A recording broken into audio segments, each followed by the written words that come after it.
প্রিয় দর্শক, আসসালামু আলাইকুম। আপনারা যে যেখান থেকে আমার ভিডিওটি দেখছেন, আশা করি আল্লাহর রহমতে আপনারা সবাই ভালো আছেন। আজকে আমি কাঁচা হলুদের একটি চাটনি রেসিপি দেখাবো। এই চাটনিটা কিন্তু খেতে অসম্ভব ভালো লাগে। তো যাদের ঘন ঘন ঘা হয় জিহ্বায়, তাদের জন্য কিন্তু এটা অনেক ভালো।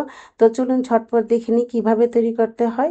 আমি এখানে ঝাড়ের মধ্যে কাঁচা হলুদ কুচি করে কেটে নিয়েছি। এটাকে একটু পানিও দিয়ে দিলাম যেন খুব ভালো মতো পেস্ট হয়। তো এটা কিন্তু পেস্ট খুব মিশ করে পেস্ট করতে হবে, তাহলে কিন্তু ভালো লাগবে না। তো দেখুন এই যে এরকম মিশ করে মানে মিহি করে আমি করে নিয়েছি। এখানে মেজারমেন্ট কাপের হাফ কাপ কিন্তু সয়াবিন তেল দিয়েছি, পেঁয়াজ কুচি দিয়েছি, এখন লবণ দিয়ে দিলাম। এটা স্বাদ মতো দেবেন, লবণ যে যেমন খান।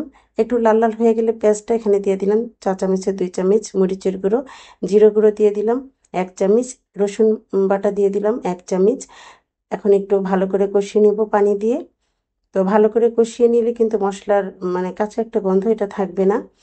তো এখন এর মধ্যে দিয়ে দেবো আমি চাপা শুটকি, 5টি চাপা শুটকি দিয়ে দিয়েছি। চাপা শুটকিটা দিলেই কিন্তু খুব ভালো লাগে। চাপা শুটকি ছাড়াও করা যায়, কিন্তু চাপা শুটকিটা দিলেই বেশি ভালো লাগে। আর এখানে কাঁচা হলুদের পেস্ট দিয়ে দিলাম। তো এখন আমি ঢেকে দেব, ভালো করে কষানো হবে। আর ভালো করে না কষালে কিন্তু ভালো লাগবে না, যেহেতু কাঁচা হলুদ। আর এই চাটনিটার মধ্যে একটু তেল বেশি দিতে হয়, তা না হলে কিন্তু ভালো লাগে না। এখন এখানে কিন্তু আমি কাঁচামরিচ এবং ধনেপাতা কুচি দিয়ে দিলাম। ধনেপাতা কুচিটা কিন্তু অবশ্যই দেবেন, আর ধনে কুচিটা দিলে কিন্তু বেশি ভালো লাগে। তো দেখুন একদম শুকনো শুকনো হয়ে গেছে, তেলও ভেসে উঠেছে।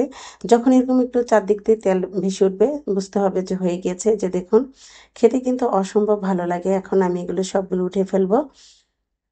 দেখুন তেলটা একটু ভেসে উঠেছে, তো ঝটপট হয়ে গেল।